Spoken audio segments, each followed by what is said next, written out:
in, I think, this week. I don't have any timesheets for this week yet, so I don't know. So after this, there is not any after this week? As far as I know, nobody is left on paid administrative leave right now. So this resolution for the 77,000 covers the whole time period? It covers from June 17th until now, yes. But I would like it to go forward, like I said, in case we have another problem in the middle of the winter or whatever, so that we're covered. I mean, it depends on how you look at these things that came from the state, and I want to make sure that we're covered both ways when I get audited in next spring. Well, I can speak to this. Before, the reason why you see June 17th on there is the governor's office had a mandate by executive order that governments stay under 50%. And that mandate turned into an option on June 17th. If you look at the office reopening guidelines, they encourage you to reopen gradually. We started to reopen gradually beginning of June. We had a department head meeting and started to scale that back up. And all the departments had to produce safety plans. So while those safety plans have been in operation, the idea is that you work out any kinks that you have in them before you scale fully back up to staff. Right now, the situation that we're in so far, and the pay period's not complete yet. Tomorrow is the last day, the last regular work day of the pay period, unless you work on the weekends. But we ran a report yesterday. The only two departments that had paid administrative leave recorded so far in this pay period were public health. That was all last week, and Janelle has indicated that it's phased out of her department now. And DSS was the other one. And for this week, you only had 5 individuals, one of whom had a full day, and the others had either 1, 2, or 3 hours, I believe. There may have been one person with, I have an email, I sent it to one of the supervisors, but it was under half days for the other 4 individuals. And I did talk to Chris Hanchett this morning to see what the plan is for that department. And he's expecting that the paid administrative leave for that department will be phased out in next pay period. Next pay period starts on Monday. If you go back in time and look at where we were last pay period into this pay period, so last pay period ended July 17th. The only departments that were still using paid administrative leave were and I'm looking at full days, the district attorney, and the district attorney is done. DSS, I already mentioned. Real property is done. The sheriff's office, and the sheriff's office is done. There were a couple of other departments like Office for the Aging that were using an hour here, 2 hours there. Office for the Aging is phased out. So that was the week from July 13th to July 17th. And then, of course, you flip into the new pay period. And as I mentioned, so far this week, we were only looking at some part-time hours in public health and that one full-time day in DSS and the 4 others that had part-time hours. So we expect all of that this will be the last pay period. Like Mike said, unless something bad happens and we have to go back in the other direction. The reason why we didn't have a resolution in the first place, we did have a resolution for paid administrative leave during medical quarantines, but we didn't have one for the 50% reduction because it was a state mandate from the governor's office. So when Mike's books are getting audited, that's the documentation you point to that justifies the paid administrative leave. When the governor changed that from a mandate to an option on June 17th, that's why we're coming for the resolution. So that we have that to point to. Supervisor Seaver. Thank you. Mike, just to clarify then, this will go from June 17th until this week. But if we had to come back to do this again, this would come back before the board prior to making any commitment to employees. My understanding is if we don't approve this, then they won't get paid, right? I'm sorry, Rachel, I couldn't hear what you were saying. I'm sorry. Is that better? Am I? A little, yes. Okay. If this doesn't get approved, do those individuals not get paid? We've already paid them, so I'm not going to go back and try to take money away from them. I'm not suggesting that, Treasurer. And I feel that, I mean, we told, we meaning the county, their department heads, told these people to go home. So Right. I'm not trying to be controversial about it. What I'm trying to determine is. I'm sorry. Yeah, they're going to get paid.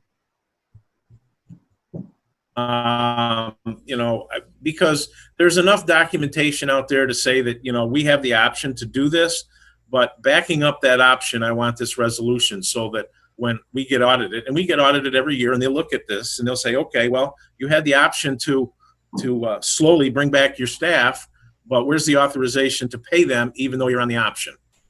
Well, frankly, it sounds like the authorization really doesn't matter because they're going to get paid anyway. My question is, if we're back in this situation, will it be brought before the board ahead of time?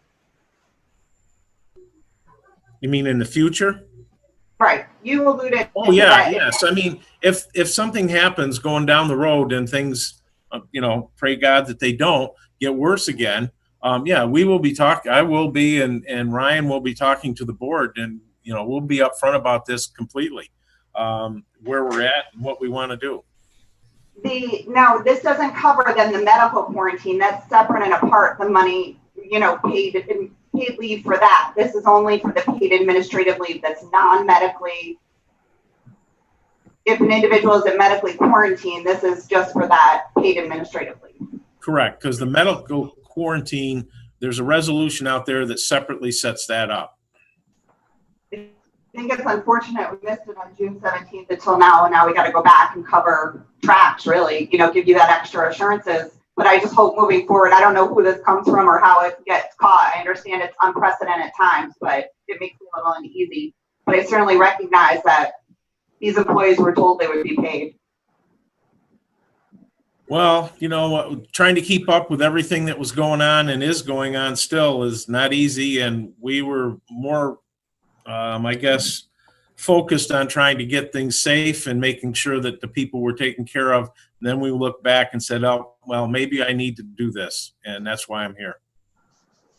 Again, thank you. It's not a judgment. I'm just asking in the future. I don't know if Ryan brings that to us or our chairman of the board or our finance chair. I have no idea. That was my only point. Well, I mean, we're going to know if things start getting bad. Ryan is doing an excellent job of keeping everybody informed on what's going on. And if we see the trends, Ryan, jump in if I'm saying something I shouldn't, but if we see the trends starting to go in a negative way, he's going to be telling you immediately what's going on. And we'll have to start making judgments at that point as to where we go. Thank you. Okay, Supervisor Bramer. Thank you so much, Chairman. I want to agree with Supervisor Sieber that we really need to be involved in the decision-making in the future. I mean, this was an unprecedented time, but going forward, we really can't be taken by surprise. And yes, Administrator Moore has done a great job informing us of what is going on. However, you know, Chairman of Personnel, you could have been informing us as well and involving us in the decision-making process. I had asked weeks ago that we look at furloughing people voluntarily, especially over the summer, and that was never taken into consideration in the committee. We never discussed it at that time or any time. So if we have to repeat this process of sending people home to be paid without working, I think that's something that should come to the committee so that we can all deliberate about it and have a discussion and come to a decision by the board.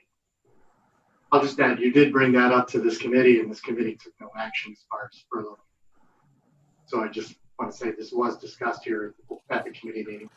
Okay, I don't remember us actually discussing it at the committee meeting, but it is something that I will urge the committee to look at going forward so that we're not paying $77,000 for people who may have been willing to stay at home for the summer with their children and not get paid furloughed voluntarily. Any other comments before we go? Somebody want to move this to the floor? Supervisor Sieber, seconded by. I'm sorry. Supervisor McDevitt. we have a second? Yes. Do we have a second? I'm looking. Supervisor Frazier. Any further discussion? We will call the question. All those in favor? Aye. Aye. Opposed? Carried. Thank you. Okay. Item number 3, requests and items to be discussed by the county administrator. Letter A, request to amend resolution number 484 of 2019, adopting amended Warren County travel policy and county vehicle use regulations to update the included authorization to attend meeting convention form to include online training. Thank you, Mr. Chairman. This is a cleanup item. Some departments will submit travel authorization requests to me and to their committees for online training. Others will not. I think it's better practice to have everything submitted so that everybody knows what's going on. The reason why some departments don't is because the policy technically doesn't require that they do. So I don't see the harm in running it through the same process that we use for travel. I'd like to make that suggestion that we include that. Would someone like to bring this to the floor? I'll move it. Supervisor Garrity, do we have a second? Supervisor McDevitt. Any discussion? Okay, we'll call the question. All those in favor, say aye. Aye. Aye. Opposed? Carried. Thank you. Letter B, on behalf of the public defender, a request to authorize rental of office space. This was referred to us through criminal justice, and I'll let Administrator Moore. Unless, Marcy? There you go, Marcy. No problem. Thank you. Just so you're aware, risk assessment and Amy Clute went through our office when COVID occurred. They determined we cannot use our conference room as a conference room due to ventilation issues. It is the old evidence room, so the ventilation is not as good in there. As a result, I had to take an office where I had 2 people scheduled to be working in and use that as a conference room. So so at this point in time, I have positions that I can hire through ILS offices, Indigent Legal Services funding, to pay for it, so nothing comes out of county money, and I have no place to put these people. So therefore, we went and looked at space in the tower. We have a proposal, and the funding for the space and the furniture and putting people in there would be all funded by ILS. There'd be no county funding being used for it, and as a result, that's what my proposal is. I would like to have permission to engage in a contract with the tower and rent this space. We have the breakout for cleaning, phones, internet, electricity. We discussed the space with ILS. They are happy with the space because it allows for training space that we could use in the building on a first come, first served basis. So we could use additional rooms in there to do training for our office and even other public defenders' offices in Warren, Washington, Saratoga County, because the room is big enough, even with COVID restrictions, to do that. So my request is to permit this to go forward, and it would only come from Office of Indigent Legal Services funding and no funding from the county. Thank you, Marcy. Is there someone here that would like to move that to the floor? Aye. Supervisor McGowan, do we have a second? Supervisor McDevitt, Thank any you. discussion? Supervisor McGowan. Yes, thank you, Mr. Chairman. Marcy, I just want to thank you, and I'm kind of amazed we have such a new large court system, and we're running out of room. But for all you do, I just want to thank you for looking out for the county and finding the funding. The ALS does take this, so I think it's a great move. So again, thank you for all your hard work. Thank you. Is there anything else before I call the question? Okay, all those in favor say aye. Aye. Opposed? Carried.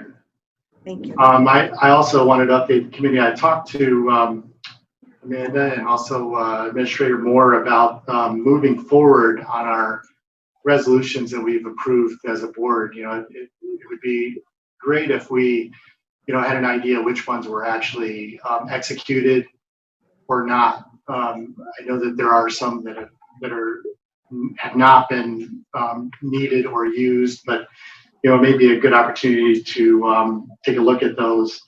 And sometimes maybe these things come in at a lower number, the grants, and there's savings there, and it'd be beneficial for all of us to have that information.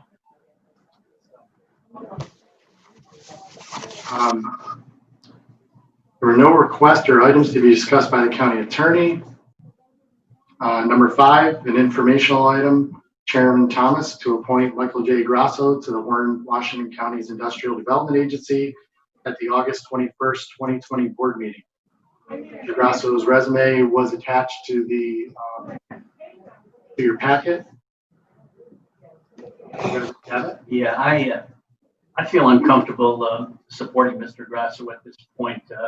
I have made a commitment to Travis Whitehead to support him, and until the Travis appointment is resolved, I thank Mr. Grasso for volunteering for this position. He clearly is qualified, and I'm sure will do a very good job. But until the Travis issue is resolved, I feel Mr. Grasso's appointment creates needless controversy. And until the Travis issue is resolved, I will be voting against Mr. Grasso. Okay. Supervisor Bramer. Thank you, Chairman. I would like to know what our policy is on keeping files on non-employees at the county in our HR department. Thank you. I can't answer that, but HR.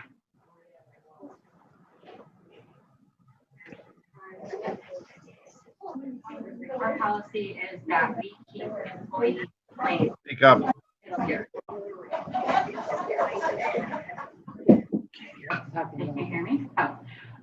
Our policy is that we keep employee complaint files for 6 years, regardless of who any complaint would be against. Yes. Okay.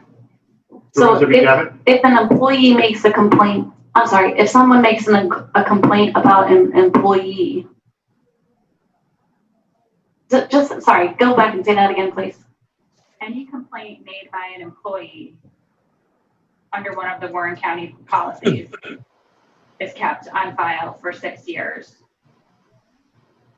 Mr. Chairman, I may be the only one. I'm having a very difficult time hearing people that are in the boardroom speaking. Am I the only Hold the one? mics toward their face more. Slide it. You have to get closer to the microphone, Jackie, so they can hear you. So I said that, now I don't remember what I said. I said that all complaints made by a Warren County employee are kept on file in the HR office for 6 years per the policy. Did you hear that? Yes, I did. Ron, you didn't hear it? anybody that's listening remotely, make sure your volume is turned all the way up. It is. It is. It's maybe my hearing. Ron, she said that the any complaint registered to an employee is always on file for 6 years in her department. Does that go for a private citizen too? Jackie? It's any complaint made by an employee of Warren County under one of our policies. So the complaint has to be made by an employee under one of our policies, and then I will keep the complaint. Supervisor Siebert. Jackie, is that confidential, that complaint? Earlier in the meeting, you said the only things that would be public that we could talk about or even discuss in executive would be any action taken as a result of the complaint. Correct. So who has access to those files, or what happens to those, I guess is my question. What is the internal policy for complaints filed by employees? Once they're resolved, they're in a locked drawer. So there isn't, when in the event a future complaint comes up, the conversation and part of the investigation is, have there been any previous complaints concerning this person? And so we go back to the files and say, are there? And then that's when it would come into consideration again, I guess. Just the fact there was a pre-existing one. So even if no action was taken as a result of it, or say it was completely unfounded, or whatever the case might be, you still go back and utilize those files moving forward as a pattern of behavior? No, I think if it was unfounded, then it would not be taken into consideration in the future. And it's, the policy now is different than the policy used to be. So, and I'm still reviewing those. I appreciate you sending them to me. I'm just trying to get a handle on if they were unfounded, if there was no action taken, they go into a lock file. They're not shredded, but they're tucked on property for 6 years. yes, correct. And who has access to them? Me and I guess Jen may, because she has access to my office. Thank you. Yep. Supervisor Wild first, and then Supervisor Bramer. Mr. Chairman, I'm sorry, I want to make sure my mute is off. To me, I see this as a roundabout to get at the Whitehead issue. Mr. Chairman, I'd like to see if we can resolve this and see if we can get the committee to decide once and forever whether Travis Whitehead is going to be appointed or not. I'm not going to support him, but I know others want to support him. This has gone on for months. I'm a member of the IDA. We need someone here. I don't believe Travis Whitehead appointment is going to pass through the full board, but we need to get through this so we can get someone appointed. Do we need a motion? Yes, we do.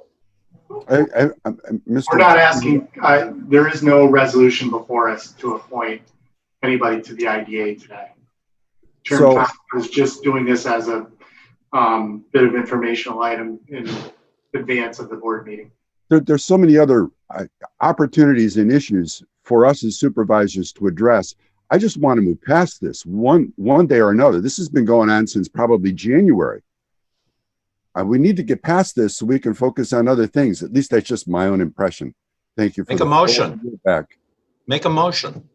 I make a motion that we accept the chairman's appointment and bring it to the full board. I'll second it. Okay, there's a motion and a second. I just want to comment that it was going to the full board for a full vote anyway, but we have a motion and a second to send it to the full board. It was to move this appointment to the full board. So to move Mr. Grassi. Yes. Okay, we have a motion and a second. Any other discussion? Supervisor McGowan. Oh, no, I'm sorry. Supervisor Bramer was first. Thank you. Thanks. I have two things quickly. We had said that the policy was going to be that it would be the chairman's recommendation and then it would be brought to the full board. So I'm not sure why we're making a motion in this committee when that's not really the process, but whatever, we can do that. I'm going to be voting no. I would like someone on the IDA who is impartial and not politically connected in this way. He is the chairman of the Republican committee. I did review his resume and I appreciated being able to see that. So that's my comment on that. The second question that I have is, I would like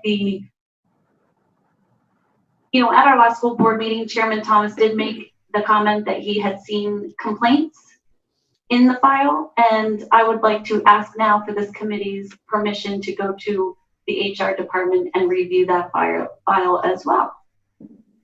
Thank you.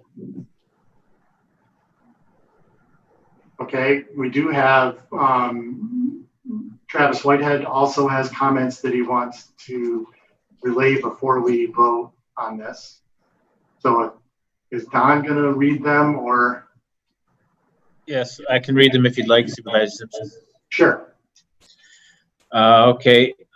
This is from Travis Whitehead. I was taken aback by the disclosure from Mr. Thomas that suggested I had multiple harassment complaints against me. I tried to verify this via FOIL and was told that information was not available to anyone, including the accused. So if there are multiple charges pending, I am unaware of them. I also checked with the Sheriff's Department and asked for all harassment complaints directed against me and was told the only one was filed 6 years ago, was investigated, was passed to the DA, and who I was told at the time laughed it off as a non-incident. If anybody would like to know more about that it was covered in depth at the Post-Star, and those articles are still available online. My question for the board is, can a workplace harassment charge be accepted when it involves a non-coworker or outside of the workplace? And if a complaint is warranted, would not the sheriff be the place to file it? My second question is, do members of the board believe in the concepts of due process, the right to even know about charges before the conclusions are drawn, and whether or not an individual is presumed innocent until proven otherwise? All lives matter, you know, even the ones you may not like. If there are past or pending charges that were made against me, when will I have the opportunity to even know about them? Will I be allowed to contest any evidence, to present a defense? He also has a comment about the appointment of Mr. Grasso, if you want that now as well. Sure. He also, well, he asked if you had any response to that, and then he would wanted the comment from Mr. Grasso. Okay, well, I can, let's take these questions first here. Got it in front of me. Can a harassment charge be accepted when it involves a non-co-worker outside of the workplace? HR Jackie Figueroa says yes. And if the complaint is warranted, would not the sheriff be the place to file it? Madness. Would you? We have a workplace harassment policy. Why would we not have?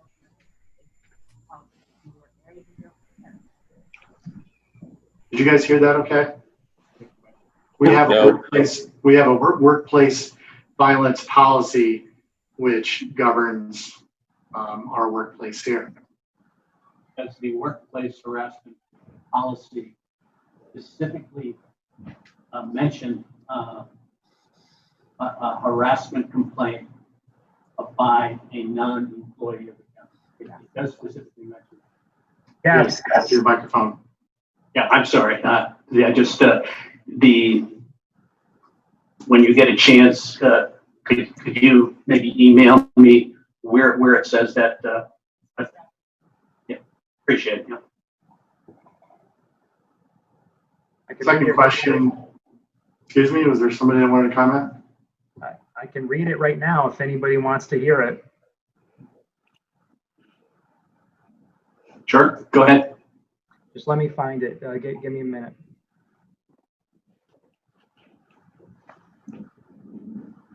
I didn't hear that, Administrator Moore. Just give me a second. Oh, okay, that's right. Can I, Mr. Chairman, can I speak while we're waiting?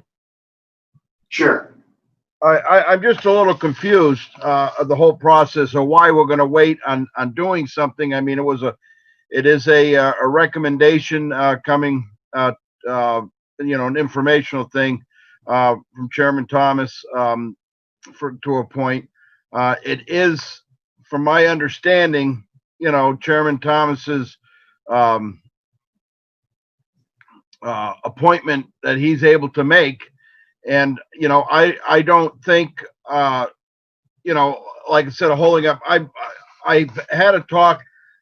We have so many other pressing things going on right now that we need to really focus on, the best for the county. And now our chairman has brought up, an appointment. I think acting forward and moving forward is what we need to do.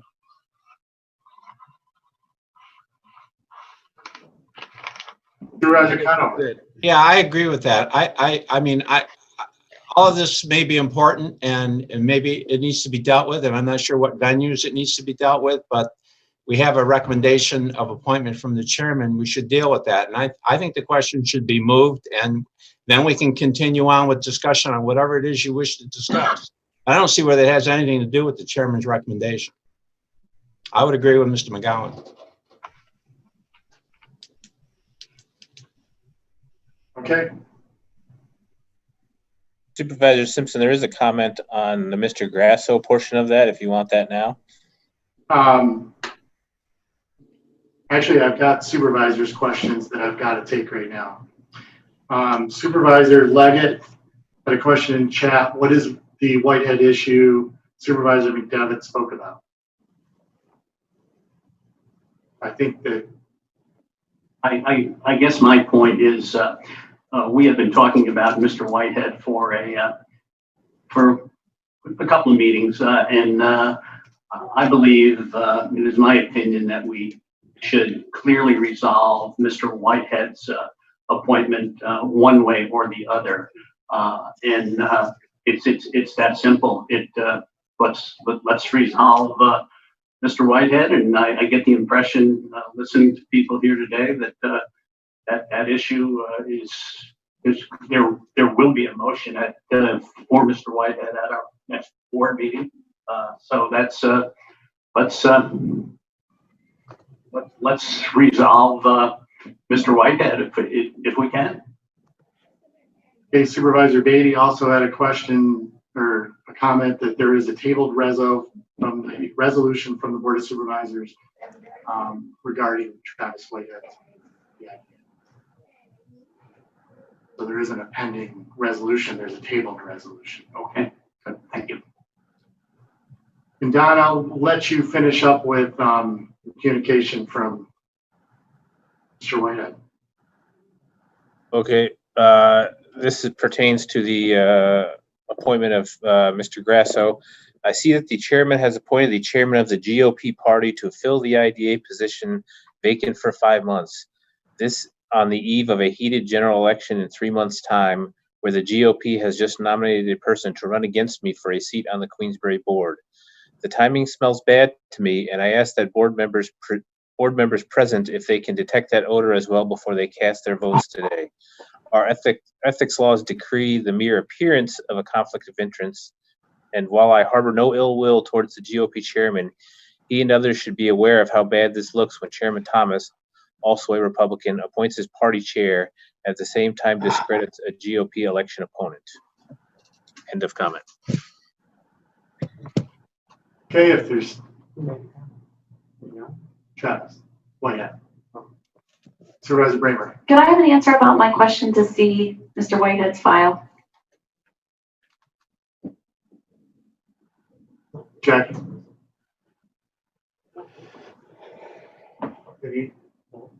I'm not sure what's legal.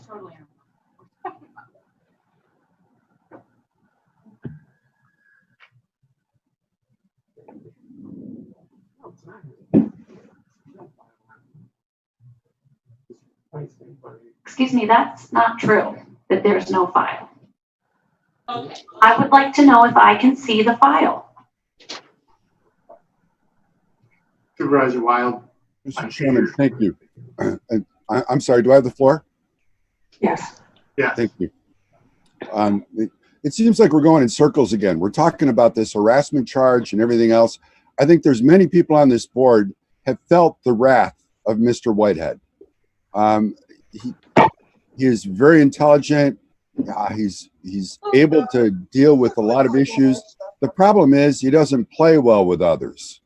And again, as I mentioned it before, if you're going to be on this board, especially a board of volunteers, you need to play well with each other. Mr. Travis Whitehead has not always demonstrated that ability. That's why I can't support him moving forward. I'm looking for someone who's going to put in the effort and get along with everyone else. Why do we have to go look at personnel files when everyone knows that Travis has a razor edge to him at times that doesn't sit well for many people? So I just want to move past this. Can we either say, yes, it's going to be Travis, or no, it's not? Why do we have to dig into all these files? We have a motion. We have a motion on the floor and a second to move the appointment of Michael J. Grasso to the Warren Washington County Industrial Development Agency to the full board. If there's any other comments related to that resolution, I'll take them. If not, I'm going to call the question. We do actually have another comment from Mr. Whitehead on that. Oh, come on.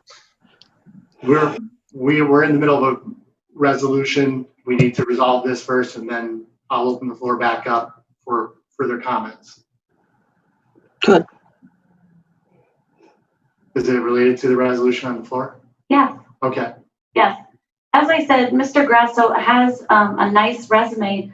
I am not going to support him. This is highly, extraordinarily unusual to be appointing the chairman of the Republican Committee at a time when we really need broad, impartial support and economic recovery assistance, and to be appointing this person at this time is a disappointment when we have a lot of qualified people in the county who could have been appointed otherwise to really put their assistance behind this agency. Okay, with that, I'm going to call the question. All those in favor? Aye. Aye. Opposed? Opposed. 2. Okay, motion carries. Okay, there are no further pending items, personnel nor higher education. Item number 6, positions authorized for filling by standing committee. Since last meeting, we had public defender, coordinating assistant public defender, annual salary of $94,475 due to creation. Original authorization expired and was reauthorized by committee. Another position was the 8th assistant public defender, annual salary of $69,891 due to reassignment. Okay, is there anything further from the committee? Supervisor Sieber? Thank you, Mr. Chairman. I wanted to wait till after the vote as you were focused on the particular candidate. What I want to ask is about the policy. And I find it, I disagree with Supervisor Wild that this is a workaround or any questions regarding particular candidates for this position. What I want, or at least would request, be looked at so that we are all on the same page. I think it's very appropriate to have these discussions in personnel regarding policy. A crime victim has a right to determine whether or not they'd like to go to the police and file a report, if they'd like to file civilly, if they go to the hospital, if they choose to not tell anyone. There are a ton of reasons why people decide to disclose. I think it's appropriate for our county to make sure that we're looking at the policy, responding to employees, giving them all of their options, keeping files that are appropriate to be kept, but also understanding if action is taken, that this committee be made aware of it on a monthly basis in executive session. And I would request that that be a standing item on our personnel agendas to discuss whether it be action taken on any type of personnel complaint by employees. Again, it's my understanding the only time that becomes relevant to anyone is if in fact there's an action taken based on our HR department's conversation and points today. Number 6. I'm sorry, did someone say bullshit? I would suggest your mute's on. Again, I think it's so important that we're looking at policies and protecting our employees and the citizens in our community. That is our job. Can we please add those items as a standing item every month to discuss resignations, retirements, terminations, exit interviews, and founded action taken personnel complaints? I actually spoke about that. Well, I didn't hear you state all those items. Yeah. You did? We did. I guess I missed those 6 items, but thank you for clarifying it. And I do think it's appropriate to have these discussions in personnel, and I thank you for bringing it up. Thank you. Okay, is there any other comments from the committee? Okay, I'll open it up to our public information officer. We do have a couple more comments from Mr. Whitehead. One was questioning the agenda, which unfortunately had a little technical difficulty where the first 8 minutes of the meeting did not get online as far as the public privilege of the floor at the beginning. He said it's convenient. The agenda should be followed. The public should have an opportunity to offer input before a vote is taken. Otherwise, what is the point? Then he added, how does the accused never get notified of a complaint, and yet the chairman gets to not only look at it, but publicly disclose portions of it? There is nothing in the county rules that gives the chair the power to appoint. How many people on this board have heard comments about Presidents Obama or Trump that are well within First Amendment rights, but disagreeable at the same time? That's the end of his comment. Thank you. Nothing further. I'll take a motion to adjourn. Supervisor McDevitt, seconded by Supervisor Garrity. All those in favor? Aye. Aye. Opposed? Carried. I had a comment. I had my hand up. So, Supervisor Beatty, did you have something you wanted to say? Yeah, I- thank